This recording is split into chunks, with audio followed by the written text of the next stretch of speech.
അവരെ എൻ്റെ ഏറ്റവും പുതിയ വീഡിയോയിലേക്ക് നിങ്ങൾക്ക് എല്ലാവർക്കും സ്വാഗതം. ഞാനിന്നിവിടെ പറയാൻ പോകുന്ന കാര്യങ്ങൾ ഞാൻ എൻ്റെ ഓട്ടോ എടുത്തതിന് ശേഷം നടന്ന കുറച്ച് കാര്യങ്ങളാണ്. അത് നിങ്ങൾക്ക് കോമഡി ആയിട്ട് തോന്നുന്നുണ്ടെങ്കിൽ അങ്ങനെ എടുക്കാം, അല്ലാന്നുണ്ടെങ്കിൽ എൻ്റെ ഒരു അബദ്ധമായിട്ട് നിങ്ങൾക്ക് തോന്നുന്നുണ്ടെങ്കിൽ അങ്ങനെയും എടുക്കാം, ഏത് രീതിയിൽ വേണമെങ്കിലും എടുക്കാം. എൻ്റെ 2013 ഞാൻ ആദ്യമായി ഓട്ടോ എടുക്കുന്നത്. അതിനുശേഷം വേറൊരു ജോലിയായിരുന്നു എനിക്ക്. ആ ജോലി വിട്ടതിന് ശേഷമാണ് ഓട്ടോ എടുക്കുന്നത്. ഓട്ടോ എടുത്ത് അത്യാവശ്യം ഓട്ടോ ഒക്കെ ആയി ഇങ്ങനെ ഓടുന്ന സമയത്ത് ഇവിടെ അടുത്ത് തന്നെയുള്ള ഒരു ചേട്ടൻ, സജി അണ്ണൻ എന്നാണ് പുള്ളിയുടെ പേര്. സജി അണ്ണൻ ഡെയിലി എന്നെ ഓട്ടം വിളിക്കുമായിരുന്നു. ഡെയിലി എന്ന് പറഞ്ഞാൽ മിക്കവാറും എന്നെ ഓട്ടം വിളിക്കുമായിരുന്നു. ആ ഓട്ടം വിളിക്കുന്നത് എങ്ങനെയാണെന്ന് വെച്ചാൽ, ഒന്നെങ്കിൽ പുള്ളിയുടെ വീട്ടിൽ നിന്ന്, സജിൻ്റെ വീട്ടിൽ നിന്ന് വേറൊരു സ്ഥലത്ത് കൊണ്ട് ആക്കുന്നതിന് വേണ്ടിയിട്ടായിരിക്കും മിക്കവാറും വിളിക്കുന്നത്. അല്ലെങ്കിൽ ജോലി കഴിഞ്ഞ് വരുന്ന സമയത്ത് തണ്ണീർമുക്കം എന്ന് പറയുന്ന ഒരു സ്ഥലമുണ്ട്. ആ തണ്ണീർമുക്കത്ത് വന്നിറങ്ങിയിട്ട് അവിടുന്ന് രാത്രി ചിലപ്പം വിളിക്കേണ്ട ഒരു സാഹചര്യം ഉണ്ടെങ്കിൽ അങ്ങനെ രാത്രിയും വിളിക്കാറുണ്ട്, റിട്ടേൺ പോകുന്നതിന് വേണ്ടി. അപ്പോൾ പലപ്പോഴായിട്ട് ഇങ്ങനെ വിളിക്കാറുണ്ട്. രാവിലെയും വെളുപ്പിനെയും രാത്രിയൊക്കെ ഓട്ടം വിളിക്കാറുണ്ട്. ഒരു ദിവസം രാവിലെ വെളുപ്പിനെ ഒരു 6 മണിയായിട്ടുണ്ട്. ആ സമയത്ത് എന്നെ വിളിച്ചിട്ട് പറഞ്ഞു, സൈത്ത ഒന്ന് ഇവിടം വരെ ഒരു തണ്ണീർമുഖത്ത് പോകാനാണെന്ന് പറഞ്ഞു. അപ്പോൾ എൻ്റെ ഉറക്കപ്പിച്ചിൻ്റെ എന്തോ ഞാൻ കേട്ടത് തണ്ണീർമുഖത്തിയല്ലാണ്. നേരെ വണ്ടി ഓടിച്ച് തണ്ണീർമുഖത്ത് ചെന്ന്. അപ്പോൾ ഞങ്ങളുടെ അവിടുന്ന് ഏകദേശം ഒരു 4-5 കിലോമീറ്റർ ഉണ്ട് തണ്ണീർമുഖം. അപ്പോൾ ഞാൻ പെട്ടെന്ന് തന്നെ തണ്ണീർമുഖത്ത് ചെന്നു. ഞാൻ മുഖമൊക്കെ ഒരു കണക്കിന് കഴുകി പെട്ടെന്ന് തന്നെ ഞാൻ തണ്ണീർമുഖത്ത് ചെന്നു.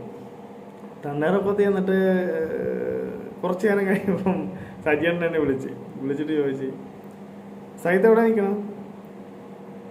ഞാൻ പറഞ്ഞു, ഞാൻ തണ്ണീർമുഖത്ത്. ഇവിടെ തണ്ണീർമുഖത്ത് വരാനല്ല പറഞ്ഞത്, നിന്റെ വീട്ടിലേക്ക് വരാനാണ്, എനിക്ക് തണ്ണീർമുഖത്ത് പോകാനാണെന്ന് പറഞ്ഞു. ഞാൻ പറഞ്ഞു, അയ്യോ അണ്ണാ, ഞാൻ കേട്ടത് തണ്ണീർമുഖത്ത് വരാനാണ്. അത് ഇടയ്ക്ക് അണ്ണൻ രാത്രിയൊക്കെ അവിടെ വന്ന് ഇറങ്ങിയിട്ട്, തണ്ണീർമുഖത്ത് വന്ന് ഇറങ്ങിയിട്ട് വീട്ടിലേക്ക് കൊണ്ടുവരാനായിട്ട് വിളിക്കുന്നുണ്ട്. അപ്പോൾ ഞാൻ ഈ ഉറക്കപ്പിച്ചിനെ ഈ കാര്യങ്ങളൊന്നും ശ്രദ്ധിക്കുന്നില്ല, നേരെ തണ്ണീർമുഖത്തേക്ക് പോയി. അവിടെ ചെന്നേച്ചാണ് ഇങ്ങനെ സംഭവിച്ചത്. അപ്പം അജിയണ്ണൻ ഇങ്ങനെ വിളിച്ചു പറഞ്ഞ്, ഏതായാലും നീ അവിടെ വരെ പോയതല്ലേ, ഒരു മണി ഞാൻ ഇവിടുന്ന് വേറൊരു വണ്ടി വിളിച്ച് വന്നോളാം, നീ ഇവിടെ വന്നേച്ചും പിന്നെ എന്നെ കൊണ്ടാക്കുമ്പോൾ പിന്നെ സമയം പോകും, അതുകൊണ്ട് നീ വീട്ടിലേക്ക് പൊക്കോളാന്ന് പറഞ്ഞ്. അങ്ങനെയാണ് ആദ്യത്തെ ഒരു അബദ്ധം പറ്റി എന്നുള്ളത്. ഓട്ടോ എടുത്തതിന് ശേഷം ആദ്യത്തെ അബദ്ധം അതാണ്. പിന്നെ ഒരു അബദ്ധം പറ്റിയതെന്ന് പറഞ്ഞാൽ, ഓട്ടോ നമ്മൾ സ്റ്റാൻഡിൽ കൊണ്ടുവന്ന് ഓട്ടോ സ്റ്റാർട്ട് ചെയ്ത് ഇങ്ങനെ പോകുമ്പോഴത്തേക്കും മീറ്റർ ഇട്ടിട്ടാണല്ലോ നമ്മൾ സാധാരണ പൈസയൊക്കെ വാങ്ങിക്കുന്നത്.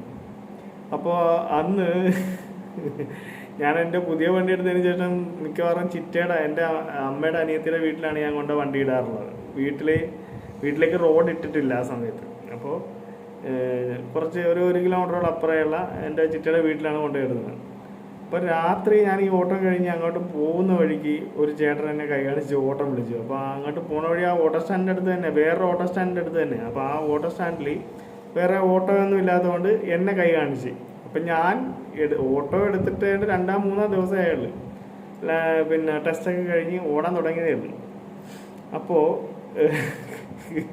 സ്റ്റാൻഡിലുള്ളവർ പറഞ്ഞു തന്നിട്ടുണ്ട്, ഓട്ടോ ഓടുമ്പോഴത്തേക്കും മീറ്റർ നോക്കിയിട്ട് അതിൻ്റെ പൈസ മേടിക്കണമെന്ന് പറഞ്ഞിട്ടുണ്ട്. നേരെ ഓടി. അപ്പോൾ ഈ ഓട്ടോ ചാർജ് എന്ന് പറയുന്നതിൻ്റെ മേടിക്കേണ്ടത് എങ്ങനെയാണെന്ന് വെച്ചാൽ, ഒരു വശത്തേക്ക് ഓടി എന്നാൽ ഇപ്പോൾ ഒരു 4 കിലോമീറ്റർ നമ്മൾ ഒരു സൈഡിലേക്ക് ഓടി, ആ 4 കിലോമീറ്റർ റിട്ടേണിൻ്റെയും കൂടി പൈസയാണ് നമ്മൾ വാങ്ങിക്കുന്നത്. ഇതന്ന് ഓടിയിട്ട് നേരെ പോയി ഒരു 5-5.5 കിലോമീറ്ററോളം ഓടി. 5.5 കിലോമീറ്റർ ഓടിയതിൻ്റെ അന്ന് ഏകദേശം 8 രൂപയാണെന്ന് എനിക്ക് തോന്നുന്നു. 2013 കിലോമീറ്റർ 8 രൂപയായിരുന്നു. അപ്പോൾ 8-5-40 80 രൂപയുടെ ഓട്ടോ ഉണ്ട്. ഞാൻ എത്ര മേടിച്ചത്? 40 രൂപ മേടിച്ചിട്ടുണ്ട്. ആ ശരി ചേട്ടാ. അപ്പോൾ പുള്ളി ചോദിച്ചു, ഇത് മതിയോ? ഞാൻ പറഞ്ഞു, എനിക്ക് മതി, എൻ്റെ മീറ്റർ കാശ് കിട്ടിയല്ലോ. ഞാൻ നേരെ തിരിച്ചു പോകുന്നു.